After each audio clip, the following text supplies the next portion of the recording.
Halo Sobat Dunia Seribu Besar, semoga Sobat selalu diberi kesehatan, panjang umur, dan rizki yang melimpah, amin. Sebelum masuk ke alur ceritanya, jangan lupa dukung channel ini ya dengan klik subscribe, like, komen, dan share, terima kasih. Mari kita lanjutkan perjalanan, Li Qiye. Duo ini melintasi banyak jalan dan gang, menarik perhatian di sepanjang jalan. Tentu saja, mengingat skala kota dan beragam pengunjung, mereka tidak terlalu terkejut. Li Qiye nampaknya tidak mempermasalahkan teman tak diundang yang mendukungnya. Akhirnya, mereka sampai di sebuah halaman kecil.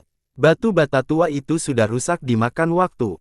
Hanya mereka yang berada di puncak yang akan menyadari betapa istimewanya batu bata tersebut, masing-masing memiliki bentuk ini sejak awal, bukan dibentuk oleh manusia. Seluruh halaman tampak tumbuh dari tanah, baik batu bata dan gentengnya maupun tanahnya sendiri. Mereka akan menyadari bahwa seseorang dapat melenyapkan seluruh kota tetapi tempat ini akan tetap berdiri. Sangat teliti dalam mengurus kuburan, orang mati ingin dikubur seperti orang hidup. Li Qiye menilai halaman dan berkata. Setelah itu, dia membuka pintu dan masuk. Pintu itu kemudian ditutup dan lelaki tua berbaju biru itu tidak mengikutinya. Dia duduk di anak tangga di sudut pintu masuk, menunggu Li Qiye keluar. Tidak ada apapun di dalam halaman, hanya ada dunia yang sama sekali berbeda. Li Qiye dapat melihat kedalaman yang tersembunyi di dalamnya. Buka, dia menghentakkan kaki ke tanah dan cahaya keemasan muncul di bawah kakinya. Dengan dia sebagai pusatnya, rune-rune agung dan mantra-mantra Dao Agung terwujud menjadi kenyataan. Mereka saling terkait seperti aliran sungai yang mengalir melalui celah-celah di antara ubin-ubin batu bata. Kenyataannya, setiap batu bata sudah merupakan segel Dao. Li Qiye sedang menanamkan Dao miliknya sendiri di dalamnya. Mata air emas menyembur keluar dari tanah setelah ledakan keras dan membentuk kolam di tempat dangkal di dalam halaman. Penampakannya memperindah halaman dan menjadikannya tampak hidup dengan vitalitas yang luar biasa. Ia menyerupai mata sungai kuning, yang mampu menghubungkan dunia fana dengan neraka itu sendiri. Li Qiye mengeluarkan peti mati kian dan menambahkan lebih banyak segel sebelum menurunkannya ke dalam kolam. Cebur, peti mati itu perlahan tenggelam ke dalam kolam dan menghilang dari pandangan. Ini seperti sedang melakukan perjalanan ke neraka untuk membawa jiwa kembali. Gemuruh. Selanjutnya, dia menerbitkan hukum Dao ke dalam tanah, menambahkan lapisan berkah ke seluruh halaman. Satu persatu pohon bodhi mulai tumbuh di surga ini. Pohon-pohon itu bergoyang mengikuti angin dan memancarkan aroma Dao Agung. Seseorang dapat bermeditasi di sini selamanya dan tetap terhubung dengan Dao. Kau memasukkan mayat ke tempat istirahatku selain mencoba menindasku. Sebuah suara lemah terdengar. Itu berasal dari seorang lelaki tua yang sedang berbaring di kursi panjang untuk berjemur di bawah sinar matahari, pengemis yang sama yang terlihat sebelumnya di kota itu. Li Qiye menyelesaikan dan tersenyum, kamu telah melakukan pekerjaan yang luar biasa dalam merawat mayat dan energi kematianmu, tetapi karena kamu sudah mati, itu tidak sempurna. Aku menyingkirkan semua kotoran dengan mengubah tempat ini menjadi surga. Kau telah mengubahnya menjadi sesuatu yang sangat tidak pantas. Kata lelaki tua itu dengan marah. Aku yakin kamu tidak menyangka makammu begitu bagus dan nyaman. Li Qiye mengulurkan tangannya. Kalau begitu, kenapa kamu tidak bergabung denganku? Balas lelaki tua itu. Apakah itu benar-benar yang kau inginkan? Mayatku juga ada di sini. Tanya Li Qiye. Bah. Lelaki tua itu menyiarkan ke tanah dan berkata, bayangkan betapa sialnya istana ini jika ada mayatmu di sini. Aku bahkan tidak ingin melihatmu sekarang, apalagi harus menahan mayatmu setiap hari. Begitu juga ya, Li Qiye tersenyum, aku hanya meminjamnya sebentar, dan lihat, aku juga menambahkan beberapa pohon untuk mengusir nasib buruk. Karena kamu sudah lama meninggal, ada beberapa hal yang tidak diinginkan, tetapi jangan khawatir, temanmu ada di sini untuk mengunjungi dan menyukainya. Mungkin sebaiknya aku membunuhmu saja, kata lelaki tua itu. Apakah kau akan menyapu makamku setelah membunuhku? Atau menyalakan dupa? Tidak, aku bahkan tidak akan dikubur karena kau pasti sudah merealisasikanku sepenuhnya. Di sisi lain, aku sebenarnya menunjukkan belas kasihan dengan membiarkanmu beristirahat dengan tenang, jadilah baiklah aku. Kata Li Qiye, silakan menyalakan kami jika Anda bisa, kata lelaki tua itu. Tidak, terima kasih. Selera saya tidak sama dengan kalian. Saya yakin kalian, orang-orang tua, akan membuat saya muntah setelah satu gigitan. Li Qiye mengangkat bahu. Baiklah, terserah. Lelaki tua itu konversi tangannya, ini satu-satunya yang menerjemahkannya, tidak lebih. Ya, satu-satunya yang memuatnya. Li Qiye membungkuk dan dengan anggun menerima persyaratan ini. Kenyataannya, lelaki tua itu tidak punya pilihan lain karena dia sudah meninggal. Ditambah lagi, bahkan saat dia masih hidup, kelompoknya tetap dikalahkan oleh Li Qiye. Siapa dia? Dia membuka matanya dan bertanya. Seorang pendaki. Li Qiye menatap ke langit dan berkata, tidak dibunuh oleh surga yang jahat.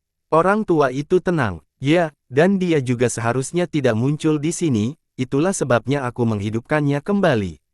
Li Qiye mengangguk. Sepertinya segala sesuatunya berubah lebih cepat dari perkiraanmu, kata lelaki tua itu. Terlalu cepat, mungkin fondasi yang dibangun sudah tidak ada lagi, kata Li Qiye. Kalau begitu tunggu saja, surga yang jahat tidak akan tinggal diam. Jawab lelaki tua itu. Memang, tapi yang lain juga tidak bermalas-malasan, mungkin mereka sedang menunggu surga yang jahat. Kata Li Qiye. Jebakan. Mata lelaki tua itu tiba-tiba bersinar dengan sinar yang merusak. Menurutku, pasti ada seseorang di balik semua ini. Kata Li Qiye. Takut. Canda lelaki tua itu. Tidak juga, hanya saja sulit untuk mencari tahu. Li Qiye mengusap hidungnya. Bagus. Orang tua senang melihat Li Qiye menderita. Tidak masalah. Li Qiye tersenyum, tapi sebelum aku melakukan apapun, aku harus mencari bunga untuk tempat ini terlebih dahulu atau auramu yang tidak menyenangkan akan muncul kembali. Enyahlah. Orang tua itu tidak suka rumahnya dimodifikasi oleh Li Qiye. Li Qiye meninggalkan halaman dan melihat seekor beruang besar tergeletak di luar. Saat beruang itu melihat Li Qiye, beruang itu mendekat dan menggigit celananya, seolah-olah ingin mengikutinya. Orang ini tidak lain adalah True Bear Conqueror yang telah kehilangan wujud manusianya. Dia telah mengikuti Li Qiye sejak Immortal Peak dan akhirnya menyusulnya sekarang. Baiklah, kita bisa bepergian bersama.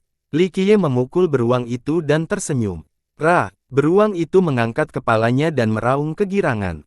Sementara itu, lelaki tua berbaju biru juga ikut, masih mengenakan tanda yang sama. Li Qiye berhenti dan menoleh ke belakang, mendorongnya untuk mengangkat tanda itu. Ingin menjual dirimu, kata Li Qiye sambil tersenyum. Orang tua itu mengangguk berulang kali, sepertinya tidak menginginkan apapun selain dijual kepada Li Qiye. Yang terakhir mengeluarkan beberapa koin perak dan melemparkannya ke arah lelaki tua itu. Baiklah, aku tidak bisa terus menolak. Aku akan membelimu. Lelaki tua itu menangkap koin-koin itu dan dengan gembira menyingkirkan papan iklan itu. Ia menundukkan kepalanya dan berkata, "Pelayanmu memberi salam kepadamu, Tuan." Beruang itu menatap pelayan tua itu, tampak waspada sekaligus bingung karena tidak dapat melihat apa yang ada di dalam dirinya. Ingatlah bahwa beruang sejati sekarang memiliki 3 buah dao. Kelompok itu berjalan ke arah selatan. Lelaki tua itu berjalan di belakang mereka, tampak agak santai seolah-olah dia telah melakukan ini selama beberapa ribu tahun sekarang, hanya seorang pelayan lain dari rumah besar Li Qiye. Mereka mengunjungi wilayah selatan kota itu, suatu tempat dengan pemandangan indah dan wewangian khas yang dikenal sebagai alchemy Dao, salah satu kekuatan dan penyumbang paling berpengaruh bagi Imperial Attendan. Kebanyakan sekte memiliki sesuatu yang unik tentang mereka, aura khusus atau energi transenden. Sedangkan untuk Dao alkimia menyerupai bunga yang mekar dengan tenang.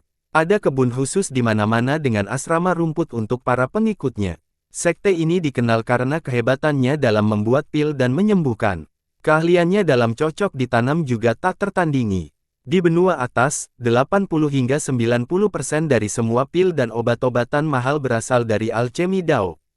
Prestisenya telah merambah jauh di sungai waktu, anggotanya merupakan bagian dari semua perang besar. Hal ini terutama berlaku bagi Sage Surgawi Yuan yang telah menyelamatkan banyak kaisar untuk rakyat. Ia lebih suka dikenal sebagai seorang alkemis dan dokter. Sayangnya, ia mendapat gelar orang bijak surgawi karena para kaisar yang ia selamatkan ditemukan dengan gelar ini. Dia bekerja sama dengan penguasa kota Xi'an dan yang lainnya untuk membangun kota pelayan kekaisaran. Selama perang yang dikenal sebagai Grand Dao, dikatakan bahwa dia menghabiskan seluruh energinya untuk mendukung dan menyelamatkan sekutunya, yang akhirnya menyebabkan kematian. Meskipun demikian, alchemy Dao mewarisi warisannya dan terus berkembang pesat, tetap mendapatkan rasa hormat dari para mitra terkemuka. Saat rombongan itu berjalan melewati ladang menuju gerbang utama, mereka melihat arus orang yang masuk dan keluar terus-menerus. Di antara mereka ada pembudidaya yang kuat dan bahkan manusia biasa. Pengikut alchemy Dao berjumlah jutaan.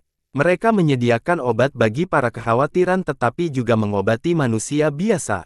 Setelah melewati gerbang utama, keamanan menjadi lebih ketat karena ini adalah gunung bagian dalam. Obat-obatan dan tanaman didokumentasikan di sini sangat berharga, belum lagi ramuan dan tungku yang sudah jadi. Jadi, tempat ini tidak lagi mudah diakses seperti sebelumnya. Seorang murid segera datang dan bertanya kepada Li Qiye tentang alasan kedatangannya. Dia menjawab dengan jujur, saya di sini untuk memetik bunga teratai. Bunga teratai. Sang murid terkejut pada awalnya sebelum menjawab, saya rasa di sini tidak ada bunga teratai, silakan coba tempat lain. Tidak, itu pasti di sini, dan hanya di sini. Li Qiye tersenyum dan kecewa. Bagaimana mungkin Anda menjelaskan lebih lanjut? Jenis bunga apa yang Anda cari? Murid lain bertanya dengan ekspresi yang berubah. Yang tumbuh di sana, Li Qiye menunjuk ke tempat tertinggi alchemy Dao di mana 10 puncak atau lebih berkumpul bersama seperti kelopak bunga teratai yang sedang mekar. Teratai leluhur kita, salah satu dari mereka berseru. Teratai tingkat yang agung, teriakan murid pertama. Jadi itu namanya, kalau begitu ya, aku hanya menginginkan satu. Li Qiye tersenyum. Murid-murid di lingkungan mendekat dan meraih senjata mereka, bersiap untuk segera menghunusnya. Murid ketiga menatap Li Qiye dan berkata, rekan Tao, lelukonmu tidak lucu. Harap hormat, reaksi keras mereka memang beralasan. Bunga teratai ini merupakan warisan leluhur mereka. Dengan keberadaan tanaman ini, efektivitas semua aspek yang berkaitan dengan degradasi pun meningkat. Konon katanya, tanaman ini ditanam oleh sage surgawi Yuan sendiri. Legenda lain mengatakan bahwa setelah meninggal, dia berubah menjadi tanaman ini. Bagaimanapun, tanaman itu tidak bernilai harganya dan dapat dianggap sebagai fondasi Dao alkimia. Selain itu, butuh waktu yang sangat lama untuk membentuk satu bunga teratai. Sekarang, orang luar menginginkan bunga. Ini adalah hasutan yang terang-terangan. Aku tidak bercanda. Li Qiye tersenyum dan berjabat tangan, dan aku di sini juga bukan untuk bernegosiasi, aku akan pergi setelah mengambil satu bunga. Hal ini hampir membuat para pengikutnya gila. Rekan Tao, apa yang sedang kamu lakukan? Seorang murid berkata sambil memberi isyarat mata kepada rekannya untuk mencari bantuan bala. Kenyataannya, ia cukup bijak menilai situasi, musuh terdiri dari 2 pria dan 1 beruang. Orang yang mengajukan permintaan tidak masuk akal itu tampak biasa saja, sama halnya dengan pelayan tua itu. Di sisi lain, beruang ini tampak menakutkan dan kuat. Alchemy Dao merasa seolah-olah mereka tengah menghadapi ancaman serius, orang asing datang meminta lotus casket agung mereka dengan cara yang begitu langsung. Lelaki itu gila atau sangat bertenaga. Oleh karena itu, para murid menjadi agak gelisah dan tegang. Rekan Daois, jika Dao alkimia telah menyinggung Anda dengan cara tertentu, kami mohon maaf dan akan berusaha sebaik mungkin untuk memperbaiki masalah ini. Seorang murid menarik napas dalam-dalam dan berkata, tidak seperti itu, aku hanya butuh bunga teratai, kata Li Qiye sambil tersenyum. Para murid mendengar ini dan saling bertukar pandang. Mereka kemudian diam-diam mengelilinginya. Li Qiye melihat ini dan berkata, kamu membuatku kesulitan, aku akan pergi setelah mendapatkan satu bunga, tidak perlu eskalasi. Rekan Tao, apakah kamu tidak tahu apa itu teratai kaskade agung? Seorang murid bertanya, mereka tidak tahu bahwa Li Qiye sudah menunjukkan sikap menahan diri. Jika tidak, dia akan langsung mengambil bunga itu tanpa bertanya terlebih dahulu. Saya membutuhkan sesuatu untuk menghilangkan energi buruk di halaman. Secara kebetulan, bunga teratai Anda adalah yang paling dekat, kata Li Qiye. Para murid hampir muntah, menggunakan bunga suci mereka untuk mengusir nasib buruk. Orang itu tidak tahu bahwa ini adalah harta yang tak ternilai. Oleh karena itu, mereka berasumsi sebagai penghinaan yang disengaja dan ekspresi mereka menjadi gelap. Sudah cukup, kau pikir kau siapa, sampai menghina kami seperti ini? Kelompok lain maju, dipimpin oleh seorang pemuda yang mengenakan pakaian mahal untuk menunjukkan statusnya.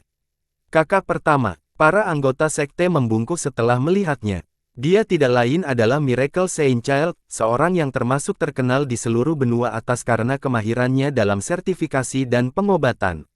Meskipun masih muda, dia memiliki kemampuan untuk menyembuhkan Raja Naga.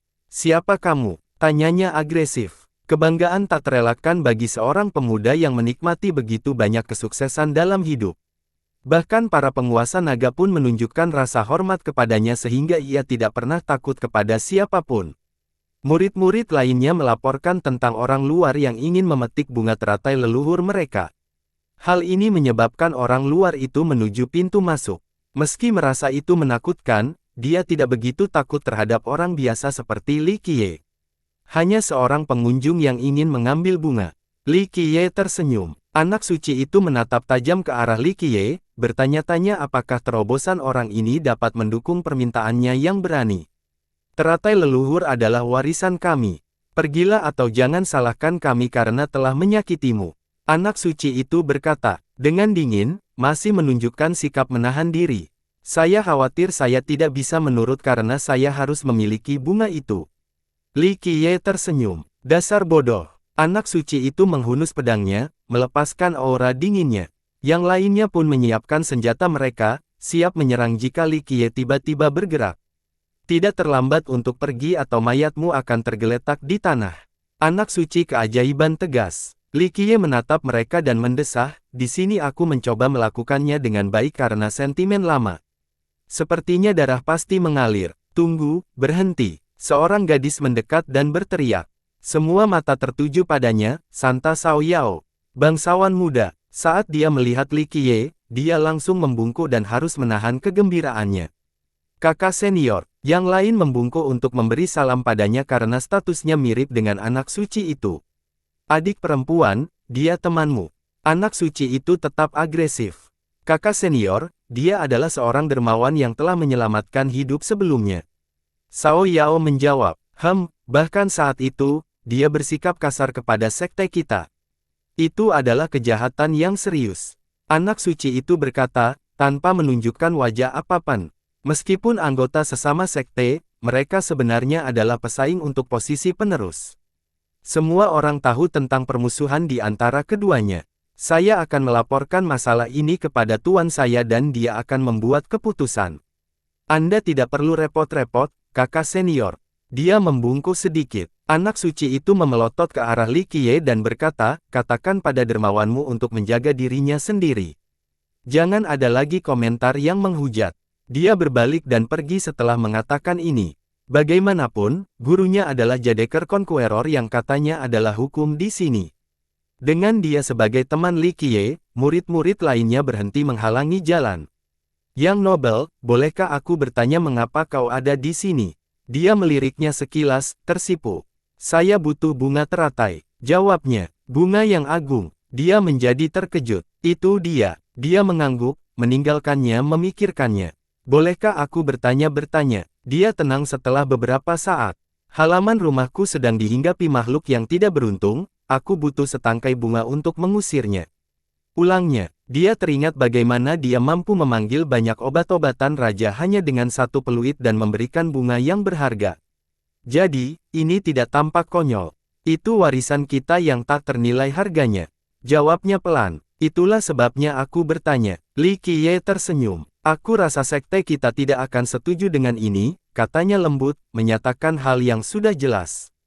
Belum lagi orang luar, bahkan nenek moyang mereka pun tidak bisa begitu saja mengambil setangkai bunga. "Aku tidak bilang kalau aku meminta izin." Li Qiye tersenyum. Dia menjadi khawatir setelah mendengar hal ini karena hal ini menjadikannya berada dalam situasi yang sulit. Meskipun demikian, dia merasa ingin membantu. "Biar aku laporkan ini pada tuanku. Kalau dia menolak, tak ada lagi yang bisa kulakukan karena bunga-bunga ini tak bernilai harganya," katanya lemah. "Tidak apa-apa, aku tidak terburu-buru."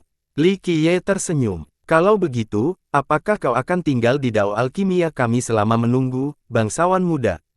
Dia bertanya dengan malu-malu sambil mencuri pandang ke arahnya. "Ya." Li Qiye setuju karena dia punya waktu untuk tinggal di kota. Dia sangat senang karena mereka bisa menghabiskan lebih banyak waktu bersama. Semakin dia berbohong, semakin dia malu dan tidak berani menatap ke arahnya.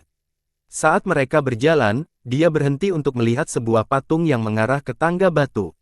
Patung itu menggambarkan seorang wanita yang sangat mirip manusia, anggun dan cantik seperti bunga. Teratai giok di lembah terpencil.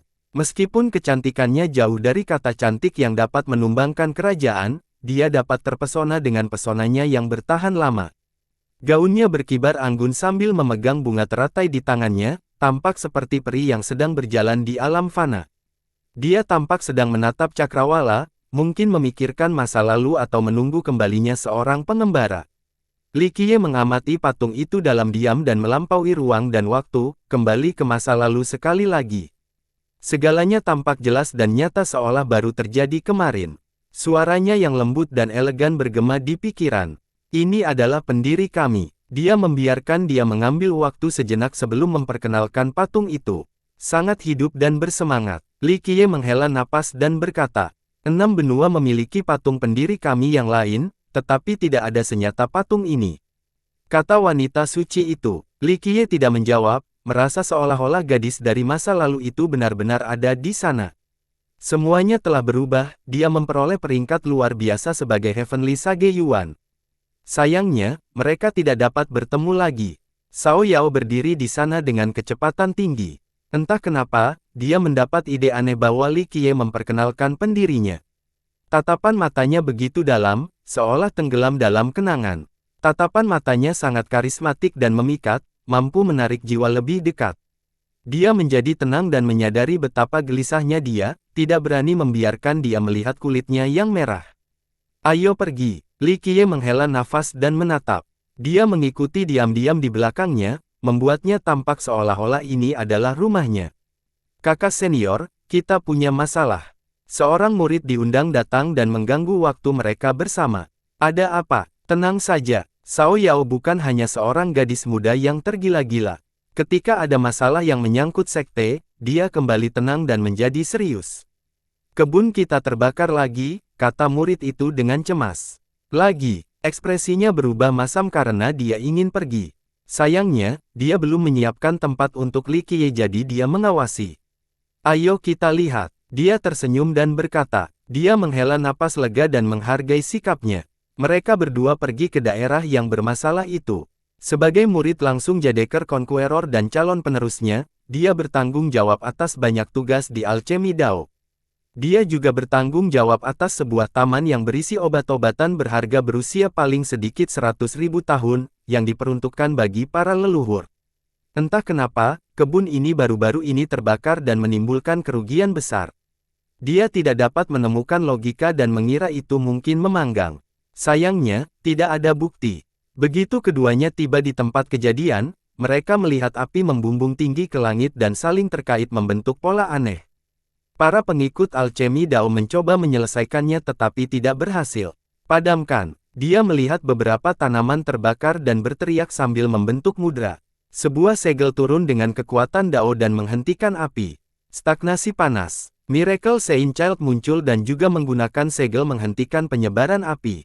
Keduanya bekerja sama dan berhasil menyelesaikan api. Sayangnya, 7 atau 8 tanaman telah musnah. Ekspresinya menjadi gelap karena hal ini telah terjadi berulang kali di bawah pengawasannya. Adik, apa yang terjadi? Taman ini untuk para leluhur dan kau tahu betapa mereka membutuhkan tanaman ini. Bagaimana kita akan menjawabnya? Anak suci itu berkata dengan dingin. Perkembangan ini tentu saja tidak menguntungkan karena mereka tengah bersaing untuk mendapatkan tempat pengganti. Saya akan melapor kepada leluhur dan bertanggung jawab, jawabnya. Hal ini sudah terlalu sering terjadi. Anak suci itu melanjutkan, ini benar-benar matang, tetapi masalahnya adalah orang-orang Anda ceroboh dan tidak bertanggung jawab. Murid-murid yang bertugas menjaga taman itu menjadi khawatir karena mereka akan menghadapi hukuman berat. Apa yang terjadi di sini? Seorang lelaki tua mendekat. Ia membawa labu harta karun yang tergantung di pinggangnya dan mengenakan sandal jerami. Dia memiliki mata berwarna kuning cemerlang sambil memancarkan aura yang tangguh, jelas seorang ahli yang cakap. Paman muda, Baik anak suci maupun wanita suci itu membungkuk. Ia adalah adik kandung Jadeker Conqueror dan leluhur sekte yang terkenal, God-Keeper Monarch. Sao Yao, aku tahu kau hebat dalam bertani, belum lagi kau terdidik dalam teknik-teknik kami. Mengapa kesalahan-kesalahan ini terjadi? Dia mengerutkan kening. Ini salahku. Dia membungkuk dan tidak mau bertanggung jawab. Ia telah memerintahkan murid-murid lainnya untuk menjaga taman itu dengan hati-hati tetapi kejadian itu masih terjadi lagi. Menurut pendapatku, kelompok suster muda pasti telah mengabaikan tugas mereka dan meninggalkan pos mereka tanpa izin. Kata anak suci itu sambil menendang seekor kuda yang sedang terkapar. Leluhur, kami telah tekun menjaga pos kami, baik siang maupun malam. Salah satu murid menjadi pucat. Kelalaian tugas merupakan pelanggaran serius, terutama karena pentingnya taman ini. Kakak perempuan mereka mungkin tidak dapat melindungi mereka dari konsekuensinya. Kami ada di sini sepanjang waktu. Yang lain menundukkan kepala. Lalu bagaimana bisa terjadi kebakaran berkali-kali? Raja melihat kejadian itu dan berkata, ini terjadi karena api asli, ini terbakar. Hal ini membuat mereka semakin terkejut. Jika itu memanggang, lalu siapa yang melakukannya? Bagaimana mungkin kita tidak menangkap pelakunya? Anak suci itu menatap mereka dengan dingin. Meskipun dia tidak dapat melakukan apa-apa terhadap orang suci itu, dia masih dapat mengalahkan kelompoknya dan memberikan pukulan tidak secara langsung. Raja juga menatap mereka, membuat mereka gemetar ketakutan. Mereka buru-buru melaporkan, leluhur, kami tidak melangkah setengah langkah pun dari taman, tetapi kami juga tidak melihat siapapun. Kebun tidak terbakar dengan sendirinya. Anak suci itu berkata, mungkinkah seseorang di antara kelompokmu telah mencuri atau kehilangan tanaman sehingga untuk menutupinya, mereka mulai membakarnya secara acak. Tuduhan serius itu membuat kelompok itu ketakutan. Mereka berlutut dan berkata, leluhur, kakak senior, kami selalu mematuhi aturan sekte dan tidak akan melakukan hal seperti ini. Mohon selidiki. Apakah ada alasan lain mengapa hal ini terjadi beberapa kali? Kehilangan beberapa tanaman, sama saja dengan membakar semuanya. Anak suci itu melanjutkan, kakak senior, cukup tuduhan yang tidak memiliki bukti. Ucapannya dengan dingin, adik perempuan, kamu juga bertanggung jawab atas hal ini karena kamu yang bertanggung jawab di sini. Dia tidak menahan diri. Sang wali melirik para pengikutnya lalu dengan hormat berkata kepada sang raja, paman muda, saya dapat menjamin bahwa mereka bukanlah pencuri atau pembakar. Terima kasih, kakak senior, terima kasih. Kelompok itu membungkuk dan mengungkapkan rasa terima kasih mereka. Mereka membutuhkan jaminannya agar dapat bertahan dari segala pertanyaan para leluhur. Pada saat itu, bahkan pengusiran sekte akan menjadi hukuman yang ringan. Sang raja tidak dapat menemukan petunjuk apapun setelah mengamati taman. Ini tidak bisa berakhir di sini saja. Anak suci itu berkata, jika kita tidak dapat menemukan pelakunya, hal yang sama akan terjadi lagi dan seluruh taman mungkin akan musnah. Adik perempuan, kamu tidak akan mampu memikul tanggung jawab. Kami akan lebih berhati-hati dari sebelumnya, kata salah seorang murid. Bagaimana kalau itu terjadi lagi? Siapa yang akan bertanggung jawab? Kata anak suci itu. Tak seorang pun menjawab sementara wanita suci itu mengerutkan kening. Kenyataannya, dia tidak dapat menemukan logikanya, tidak ada yang salah dengan keterampilan bertaninya, jadi pasti ada faktor eksternal. Tidaklah sulit untuk menemukan pembakar itu. Li Qiye menguap sebelum berbicara. Bolehkah kau jelaskan lebih lanjut, bangsawan muda? Wajah wanita suci yang putus asa itu berseri-seri setelah mendengar ini. Karena situasi tegang sebelumnya, dia telah melupakannya. Pembakarnya ada di sini sekarang, katanya. Di taman. Anak suci itu melihat sekeliling dan berkata sambil menatap para pengikut wanita suci itu, memang, itu pasti salah satu dari mereka. Kami tidak melakukannya. Para pengikutnya terkejut lagi. Siapa kamu? Raja menatap Li Qiye dan mengerutkan alisnya. Paman muda, bangsawan muda Li telah menyelamatkan hidup 2 kali di puncak abadi. Kata wanita suci itu, karena kamu mengatakan bahwa pembakar itu masih di sini, lalu siapa dia? Tanya raja. Sebagai leluhur Dao Alkimia, dia cukup cakap tetapi masih belum bisa melihat petunjuk apapun. Kalian semua mengaku sebagai penerus yang merendahkan, apa saja aspek paling menakjubkan dari Dao Alkimia? Tanya Li Qiye. Itu jelas 2 pil legendaris kita, tak ada yang bisa menandinginya. Jawab anak suci itu. Jawaban yang bodoh. Li Qiye pun menanggapinya. Kau, anak suci itu meleleh ke tempatnya. Kalau begitu, katakan pada kami, pil mana di 6 benua yang lebih baik dari pil kami. Ekspresi sang raja pun berubah masam. Pendiri Anda jatuh cinta pada spesifikasinya. Seni pembuatan pilnya memang luar biasa, tetapi pencapaian terbesarnya dalam hidup sebenarnya adalah dao pertanian. Li Qiye berkata, penyempurnaan pilnya menjadi lebih terkenal karena perang. Sang raja sesaat sebelum menyetujui, Anda tidak salah. Saya telah membaca ini di gulungan sejarah kita. Karena kalian semua tidak fokus pada warisan aslinya, kalian tidak dapat menemukan pelakunya. Kata Li Qiye, apa yang dimaksud dengan pembakar itu?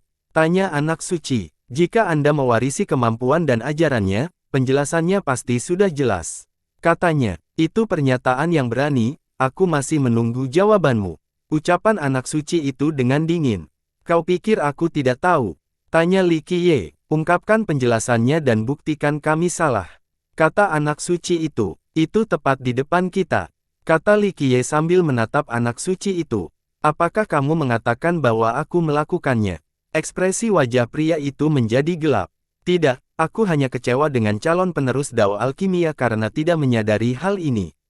Li Qiye menggelengkan kepalanya. Anak suci itu marah besar, kamu telah menghina sekte dan diriku sendiri beberapa kali sekarang. Jangan berpikir untuk meninggalkan tempat ini tanpa cedera jika kamu tidak dapat menemukan pelakunya. Oh, apakah itu ancaman? Tanya Li Qiye. Tuan Muda Li, apa yang sebaiknya kita lakukan untuk menangkap pelakunya? Raja menyela mereka. Baiklah, aku akan mengajarkanmu ilmu yang menjelaskan hari ini. Li Qiye menunjuk ke sebuah tanaman di tengah taman dan memerintahkan, gali tanaman itu. Apa? Semua orang tidak percaya karena dia menunjuk tanaman terbesar dan paling berharga di taman. Itu adalah jenggir ayam jantan berwarna merah yang tampak seperti burung phoenix yang sedang terbang tinggi. Tidak bisa, itu lambang phoenix milik yang mulia. Teriakan salah satu murid. Ketua ketegangan. Apakah ini lelucon? Ekspresi raja berubah. Jadekar Conqueror berencana menggunakannya sebagai salah satu bahan untuk wali berikutnya. Sang Santa sendiri sering datang untuk memeriksanya. Sekarang, Li Qiye ingin menggalinya. Tanaman itu hampir matang dan siap ditanam di kuali. Bagaimana jika tanaman itu rusak selama musim tertentu? Kuali pemimpin sekte akan tertunda setelahnya. Apa niat jahatmu dalam mencoba merusak tanaman yang mulia? Teriak anak suci itu. Ketidaktahuanmu sungguh menggelikan. Li Qiye meliriknya. Anak suci itu gemetar dan wajahnya memerah. Sebagai seorang dokter dan alkemis terkenal, bahkan para penguasa naga bercita-cita sebagai saudara Dao. Penghinaan ini tidak dapat diterima. Aku tidak akan membiarkanmu meninggalkan alkemi Dao hidup-hidup. Matanya dipenuhi dengan niat membunuh. Kukup, teriak raja penjaga labu kepadanya. Paman muda, orang ini keterlaluan, kata anak suci itu. Kalau emosi saja tidak bisa dikendalikan, bagaimana nanti kita bisa memimpin? Katanya, anak suci itu segera mengingat, menyadari ketidakwajarannya. Dia menahan amarahnya meskipun membenci Li Qiye. Apa alasanmu menggali tanaman itu? Raja bertanya pada Li Qiye. Alasanku, itu pelakunya, kata Li Qiye. Omong kosong lagi. Anak suci itu berkata, tanaman itu mungkin semerah api tetapi berasal dari Dao Es. Selain itu, ia belum memiliki perasaan dan tidak memiliki kekuatan untuk melepaskan api. Ya, itu adalah afinitas es sementara pelakunya menggunakan api sejati. Ini tidak mungkin, kata raja dengan ragu. Pembahasan yang mendalam tentang pertanian Dao menyebabkan hal ini. Bahkan guru sekte Anda pun melakukan kesalahan ini, kata Li Qiye. Beraninya kau menghina yang mulia. Kau ingin memprovokasi kami. Anak suci itu berteriak sebelum berbalik ke arah wanita suci itu, adik perempuan, temanmu menghina gurumu tetapi kau berdiri di sana dalam diam. Dosamu tidak menegakkan martabat sekte kami. Meletus. Li Qiye menamparnya, merontokkan giginya dan membuat wajahnya berdarah dan bengkak seperti kepala babi. Saya menunjukkan belas kasihan karena mempertimbangkan pendiri Anda. Kata Li Qiye, aku akan membunuhmu. Anak suci yang gila itu memanggil sebuah kuali, ingin membakar Li Qiye hingga hangus. Berhenti, Sang raja menghentikannya untuk menghentikan kobaran api itu sambil memelotot ke tiba-tiba, jika kau ngotot untuk lepas kendali, aku akan mengirimmu ke tempat persembunyian terpencil. Paman muda, dia menyerang lebih dulu. Anak suci itu berkata dengan geram, namun berhenti setelah melihat datangi tajam sang raja. Raja kemudian berkata kepada Li Qiye, kamu harus berhati-hati dalam mengakui kata-kata karena itu merupakan pelanggaran. Jika tidak ada alasan yang tepat, kami akan berasumsi sebagai tindakan yang mempermalukan yang disengaja dan tidak akan membiarkan begitu saja. Sang gadis suci menjadi cemas dan memasukkan mata pada Li Qiye. Li Qiye memang telah menghina sekte mereka dan gurunya sehingga dia tidak bisa membelanya. Saya hanya mengatakan kebenaran. Li Qiye berkata, apakah kamu tahu mengapa lambang burung Phoenix membakar taman? Tidak mungkin, sekali lagi, itu adalah jenis es, kata raja. Keahlianmu belum cukup baik, hanya menguasai satu aspek saja, tetapi tidak menguasai aspek lainnya. Jawab Li Qiye, saya mulai mempelajari klarifikasi pada usia 8 tahun, mengendalikan kuali pada usia 16 tahun, menciptakan obat-obatan baru pada usia 20 tahun. Dengan rendah hati saya mengaku telah mempelajari 70 hingga 80% ilmu karakterisasi sekte kami, baik itu penyempurnaan pil, penyembuhan, atau pertanian. Bagaimana dengan Anda? Raja tidak menerima kritikan itu. Dia tidak memiliki keterampilan seperti Jadeker Conqueror dan saudara pertamanya, Panacea Monarch. Namun, dia dapat bersaing dengan siapapun di dunia. Masalahnya adalah kalian semua telah fokus pada penyempurnaan pil dan pengobatan sambil mengabaikan ilmu merendahkan pertanian, sehingga kalian tahu hanyalah permukaannya saja, kata Li Qiye. Ekspresi raja dan murid-murid lainnya menjadi masam. Dia benar-benar tentang fokus saat ini, tetapi mereka masih percaya diri dalam mengetahui cara merawat tanaman dan obat-obatan. Itu pernyataan yang berani, aku harap kau bisa mendukungnya, demi kebaikanmu sendiri. Ucapan raja dengan dingin. Kalau begitu, izinkan aku bertanya kepadamu, ketika guru sektemu memindahkan jambul burung Phoenix, apakah dia merendam akarnya dalam sari buah murbei suci, kayu 100 seni, dan tanaman merambat batu pengunci setidaknya selama 10 tahun terlebih dahulu? Raja dan wanita suci itu saling bertukar pandang. Setelah beberapa saat, dia menenangkan kepalanya, tidak. Itulah alasannya aku salah memahami keterampilan pertanianmu, kata Li Qiye. Kalau begitu, jelaskan masalahnya. Raja tidak menyukai nada bicara itu, tetapi dia tahu bahwa Li Qiye adalah seorang alkemis yang fokus pada pertanian. Pernah dengar tentang cacing api yang tertidur? Li Qiye tersenyum. Ya, sejenis cacing yang memiliki sifat api namun tumbuh di daerah beriklim dingin yang ekstrim. Jawab raja. Baiklah, begitulah, kata Li Qiye. Lambang burung Phoenix terinfeksi cacing api yang sedang tidur. Raja memandang dan berkata, tidak, kami sangat teliti saat berkumpul dengan cacing dan serangga. Kebun itu sendiri akan mencegah hal ini terjadi. Semua dao alkimia memiliki aura yang unik. Aura itu mencegah cacing dan serangga masuk tanpa izin mereka. Bagaimanapun, serangga asing dapat menyebabkan kerusakan yang parah pada taman. Kepala sekte kalian yang membawanya, sebuah kesalahan amatiran, kata Li Qiye. Sang santa menuangkan mata padanya lagi. Bagaimana dia bisa begitu belak-belakan terhadap seorang penakluk terkenal? Silakan pilih kata-katamu dengan lebih baik, kata raja dengan nada serius. Puncak Phoenix dan cacing api yang tertidur berbagi lingkungan yang sama. Kadang-kadang, akan ada telur yang menempel di akar, menunggu tanaman tersebut matang. Ketika telur-telur ini menetas, mereka akan melepaskan api yang sebenarnya ke sekeliling.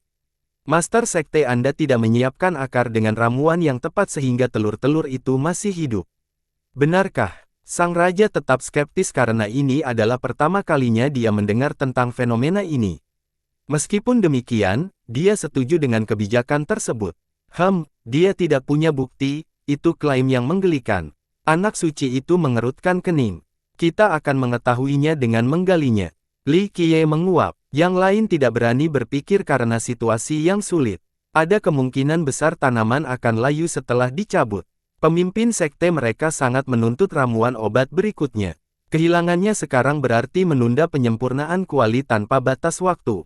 Tidak apa-apa, jangan digali. Tunggu saja sampai cacing api itu tumbuh sempurna, tanaman itu akan dibakar untuk ritual kedewasaan mereka. Li Qiye menambahkan sambil tersenyum. Saya percaya padamu, bangsawan muda. Sang wanita suci berdiri di sana dan berkata, Paman muda, saya setuju untuk menggali jambul burung phoenix. Ini memberi kita kesempatan untuk menyelamatkannya, belum lagi melindungi seluruh taman dari kerugian lebih lanjut. Ini hanya spekulasi sepihak. Jika dia salah, siapa yang akan bertanggung jawab atas lambang burung phoenix yang tercabut? Kata anak suci itu, aku akan melakukannya. Wanita suci itu sangat percaya pada Li Qiye, aku percaya pada bangsawan muda itu, jadi jika ternyata itu palsu, aku akan bertanggung jawab dan memberitahu tuanku. Anak suci itu tidak memberikan tanggapan karena dia sebenarnya lebih menyukai perkembangan ini. Jika Li Qiye salah, maka saingannya pasti akan kalah dalam persaingan karena melakukan kesalahan ceroboh ini. Paman muda, aku akan bertanggung jawab. Ulangnya dengan tegas. Baiklah, sial saja. Sang raja menarik napas dalam-dalam dan setuju. Menggalinya mungkin akan membunuh tanaman itu, tetapi jika orang itu benar, seluruh taman akan berada dalam bahaya. Para pengikut di pesta mendengar hal ini dan mengikuti perintah mereka. Mereka dengan hati-hati menggali tanaman itu dengan raja yang berdiri di tengah hutan. Sang wanita suci juga memberi mereka petunjuk yang cermat tentang cara melakukannya dengan benar. Zas, saat akarnya akhirnya tercabut dari tanah, untaian api pun terlihat. Benar, seru Santa, sepertinya begitu. Sang raja tidak percaya bahwa Li Qiye benar. Hati-hati sekarang, Li Qiye merasa nyaman. Segel, sang raja sudah siap menghadapi api dan memanggil sebuah kuali. Kuali itu mengembang dan menyerupai lautan yang siap membakar api. Ledakan, seekor cacing aneh melesat ke langit dan melemparkannya. Cacing itu tidak perlu repot-repot menyerang kelompok itu karena melarikan diri adalah tujuan utamanya. Ukurannya sebesar mangkuk, tetapi ketika ia mengembangkan sayapnya, api asli tercurah dengan cara yang menghancurkan. Beruang yang tergeletak di samping kaki Li Qiye melompat ke udara dan membanting cacing yang melarikan diri ke tanah. Krak, beruang itu mulai memakan cacing itu, tidak butuh waktu lama sebelum ia memakan semua api dan cacing itu sendiri. Ia tampak puas dan mendecakkan dagingnya, masih menikmati hidangan lezat sambil berbaring di sebelah Li Qiye lagi. Raja terkejut, ia telah meremehkan cacing itu, yang menyebabkannya bisa lolos.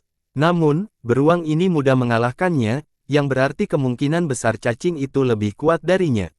Matanya beralih antara beruang dan Li Qiye sambil bertanya-tanya tentang identitas Li Qiye. Karena bahkan seekor hewan peliharaan ini, setidaknya dia harus menjadi seseorang yang berpikiran kuat dan terkenal. Baiklah, sekarang kita bisa menanamnya lagi.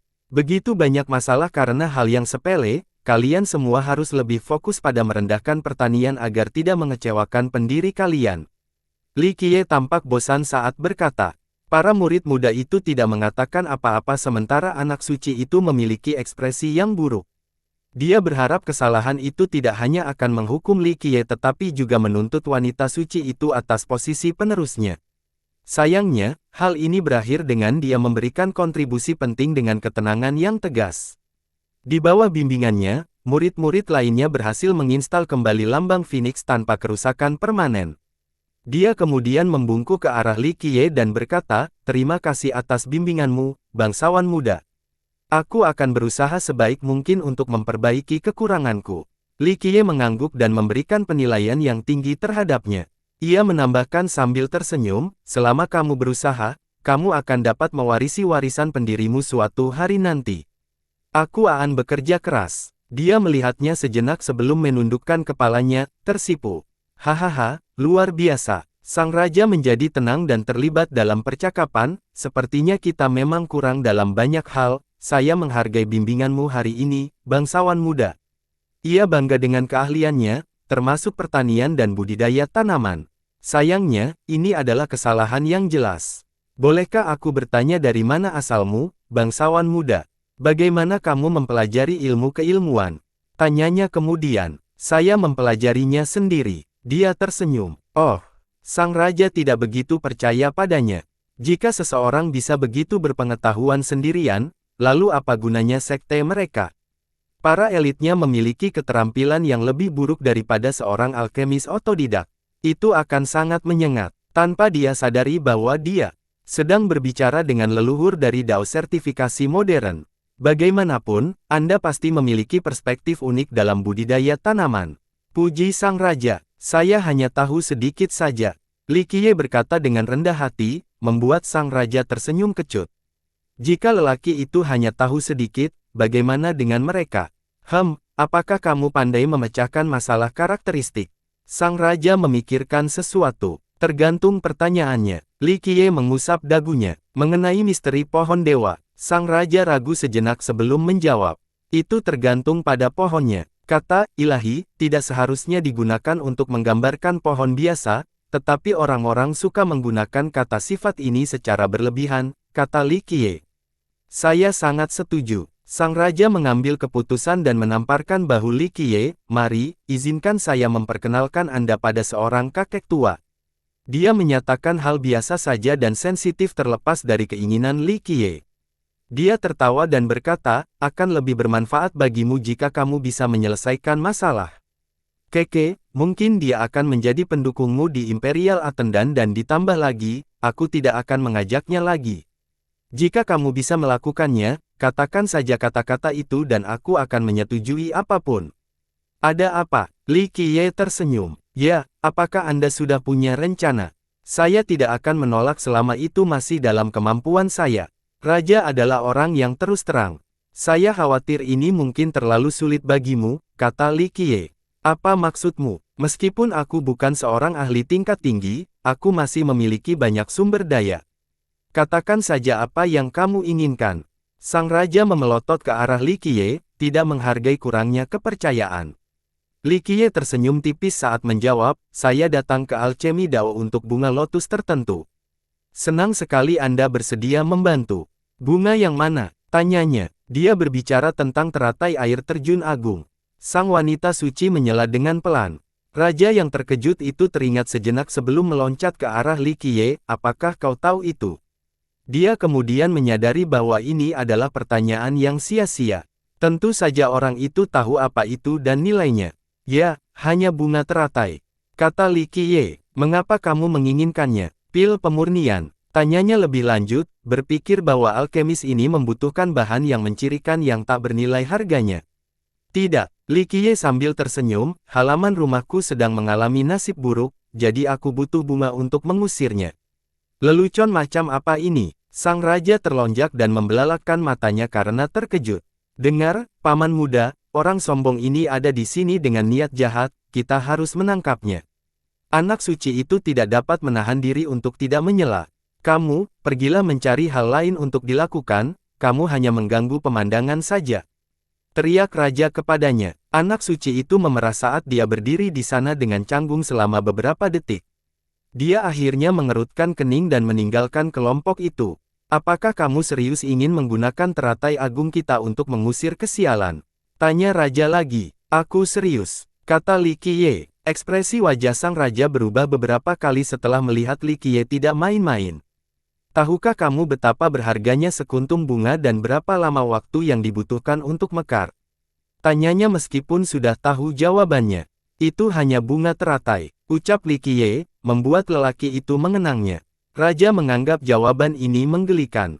Sejauh pengetahuannya, sekte miliknya adalah satu-satunya yang memiliki tanaman teratai setinggi ini di seluruh benua atas. Mengapa kamu menginginkan teratai kami? Tanaman deskripsi lain dapat menyelesaikan masalah ini. Tanyanya. Ya, banyak sekali, seperti tanaman merambat abadi yang bergetar, bunga emas yang dalam, anggrek naga yang sulit ditemukan. Masalahnya adalah mereka agak jauh dan teratai ini adalah yang paling dekat. Sang Raja menatap Li Qiye seolah-olah dia sedang menatap orang gila. Semua bahan yang digambarkannya itu menakjubkan. Dia hanya pernah mendengar atau membaca tentangnya, tidak pernah melihatnya secara langsung. Apakah kamu benar-benar menggunakannya hanya untuk mengusir kesialan? Dia tidak dapat menahan diri untuk menanyakan pertanyaan yang sama. Apalagi, Li Qiye mengulurkan tangannya. Dia merasakan dorongan untuk membentak orang itu karena telah menyatakan keterlaluan, namun menahan diri karena Li Qiye telah menampilkan pengetahuannya sebelumnya. Tanaman dan bunga ini hampir melegenda. Tanaman dan bunga ini seharusnya digunakan sebagai warisan dan pusaka bagi suatu sekte, atau dimurnikan menjadi pil yang tiada taraf. Menggunakan teratai agung untuk memukul adalah hal yang menggelikan.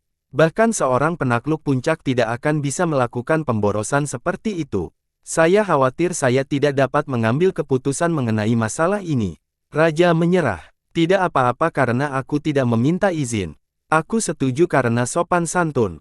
Li Qiye tersenyum. Petik 2. Apakah maksudmu jika kami tidak setuju, kamu akan melakukan perjalanan kami?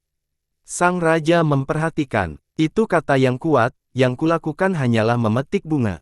Kata Li Qiye. Raja merasa ingin mencakup kata-kata kasar, tetapi menahan diri. Bagaimanapun, dia adalah orang yang berstatus dan tidak seharusnya bertindak tidak pantas. Teratai adalah salah satu harta karun dan fondasi mereka yang sangat berharga.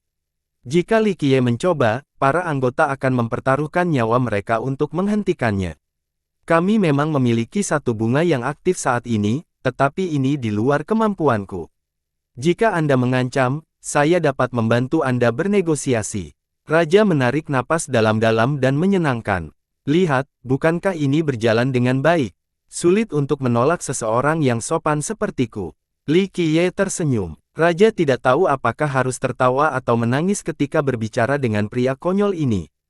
Dia juga bertanya-tanya apakah Li Qiye memiliki kekuatan yang cukup untuk melawan Dao Alkimia. Meskipun demikian, saya yakin bahwa orang itu tidak gila. Ia melirik beruang dan pelayan tua di belakangnya, hal ini hanya membuat penilaiannya semakin sulit. Negosiasi ini membutuhkan waktu, bukan? Raja berkata, saya akan berusaha sebaik mungkin untuk membantu Anda, tetapi saya tidak yakin dengan hasilnya. Aku masih punya sedikit kesabaran, setidaknya jika mengelilingi sekte milikmu. Li Qiye tersenyum. Bagus. Sang raja menamparkan bahunya lagi dan berkata, mari kita kembali ke masalah kita sebelumnya. Aku butuh masukanmu tentang masalahku. Kamu tidur budi pada seseorang.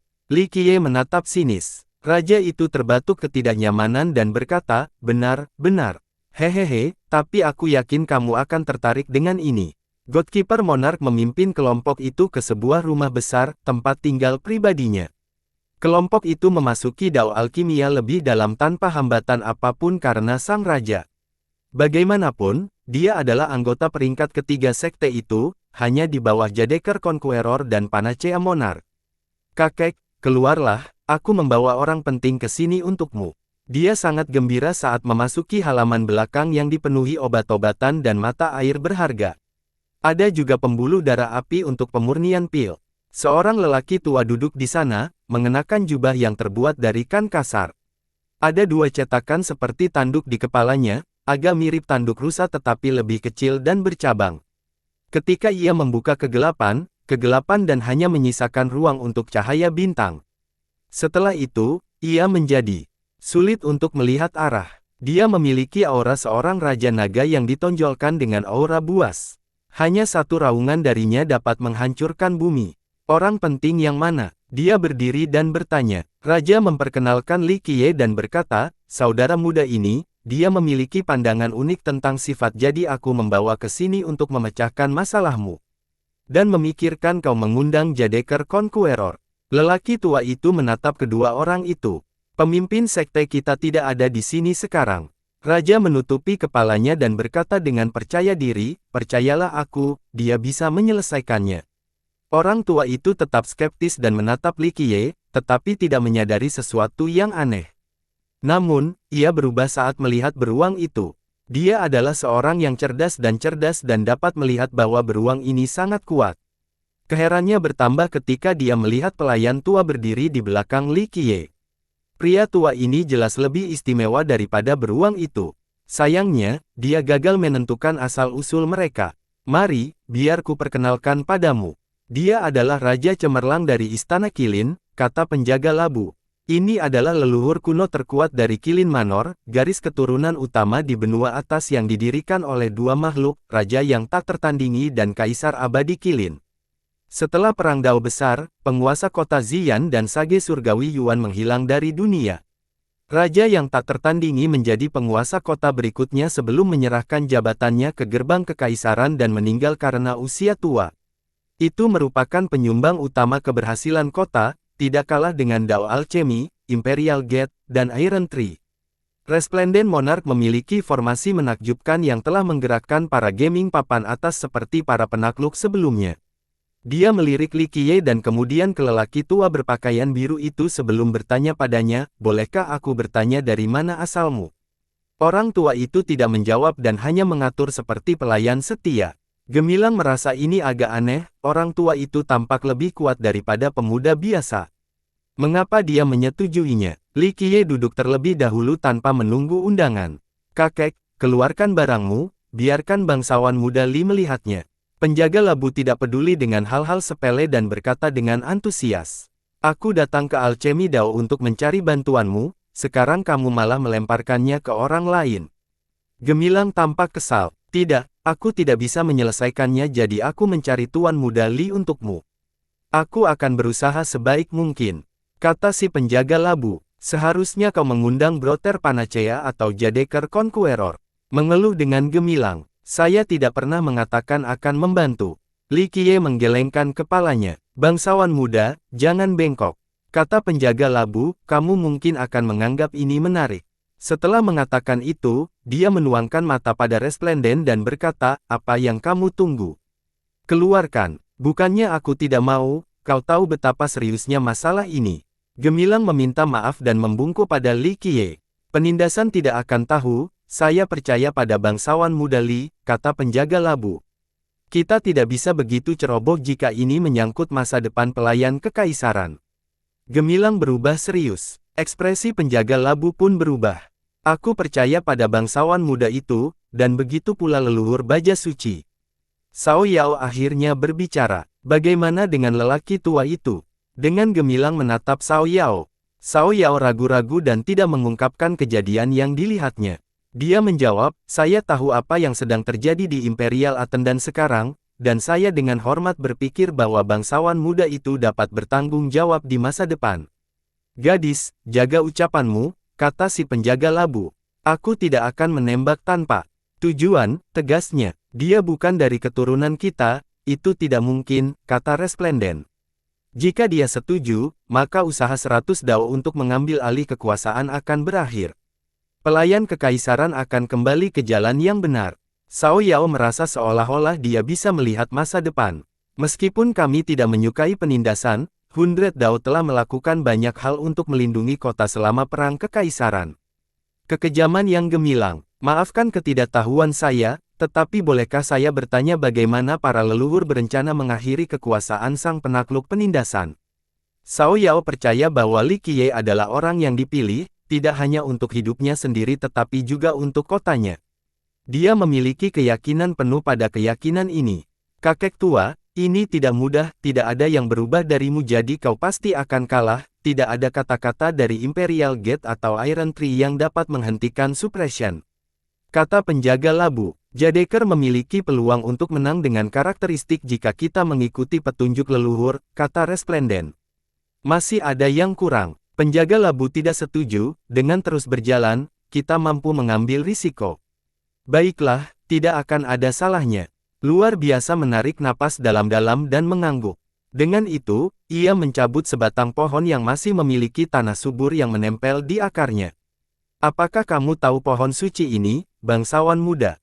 tanya gemilang. "Apa yang kurang dari ukurannya, terbayar lunas dengan kemiringannya. Batang dan kulit kayunya yang tebal menyerupai naga bersisik.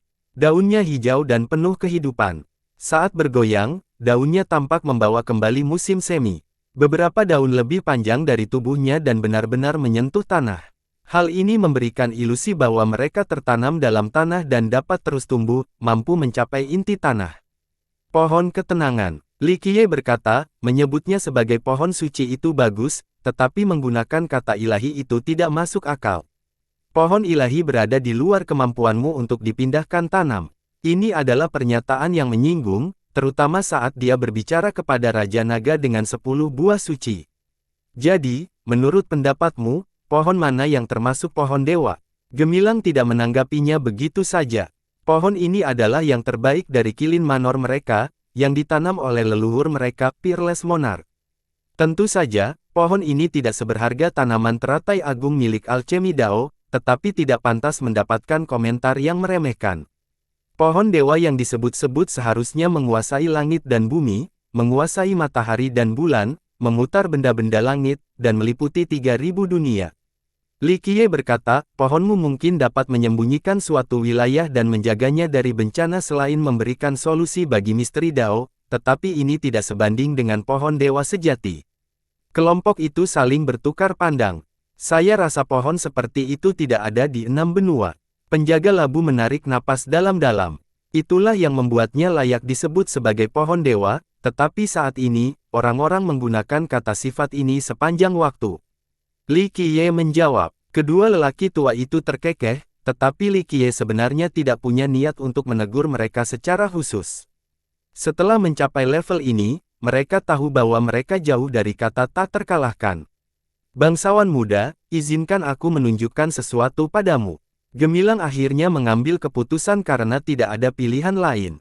Dia mengeluarkan sesuatu yang menyerupai papan Go. Setelah diperiksa lebih dekat, ada gunung dan sungai di dalamnya beserta urat nadi yang besar, tampak seperti dunia yang tertutup rapat di dalamnya. Siapapun dapat langsung mengetahui bahwa ini adalah harta karun yang tak ternilai. Harganya, lihatlah, susunan Qi yang cemerlang. Raja Cemerlang memperkenalkan. Sayangnya, dia diganggu oleh Li Qiye yang merebut papan darinya. Dia melihat dan berkata, 9 dunia, harus mengubah namanya menjadi susunan 9 dunia. Dia hanya butuh sepersekian detik untuk memahami seluruh papan dan semua perubahan kecilnya. Dasar dari harta karun ini tidak lain adalah 9 dunia, yang memanfaatkan medannya untuk menduplikasi momentum dan arus. Kau tahu tentang 9 dunia? Baik Godkeeper maupun Resplenden terkejut. Hal ini terjadi 2 kali lipat bagi Resplenden karena susunan itu adalah rahasia mereka. Hanya leluhur kuno yang memiliki akses ke papan itu. Murid-murid biasa tidak pernah mendapat kesempatan untuk melihatnya atau bahkan tidak tahu apa itu. Ini bukan teknik Kaisar Abadi Qilin. Li Qiye berkomentar, dia mengikuti jejak binatang purba. Ya, gemilang menjadi bersemangat, nenek-nenek moyang kita yang lain menciptakannya. Raja yang tak tertandingi, kata penjaga labu. Ya, daftar ini berhasil menghentikan para penakluk dan raja memasuki kota kita. Gemilang tersenyum kecut, masih di sini, tapi sayangnya, aku tidak dapat mengaktifkan kekuatan aslinya. Cacat dan celahnya dimanfaatkan, maka dari itu aku kalah dari suppression. Dia melihat harapan pada Li Qiye jadi dia mengungkapkan semuanya. Aktifkan. Li Qiye membentuk mudra dan melantunkan mantra. Berdengung. Susunan itu melepaskan lautan cahaya, yang menyelamatkan seluruh rumah besar itu. Kelompok itu kemudian dibawa ke dalam Arai. Mereka melihat sekeliling dan melihat dunia yang tidak dikenal. Hanya Li Qiye yang merasa tempat ini familiar, baik itu jajaran gunung megah dan urat nadi bumi yang seperti naga. Bahkan galaksi tak terbatas di atasnya membawanya kembali ke masa lalu. 9 dunia, ia mendesah dan masih mengingatnya. Kenangan ini terkubur dalam-dalam di pikiran. Tempat ini telah berubah total dan berubah menjadi 8 desolasi saat ini. Meskipun demikian, orang lain di 6 benua masih mencintai dunia ini, memutuskan untuk memanfaatkan kebijaksanaan mereka yang tidak bermaksud untuk menanamkan kenangan ini ke dalam sebuah arai. Li Qiye menjadi sentimental karena dia tidak menyangka akan melihat 9 dunia lagi. Bersambung.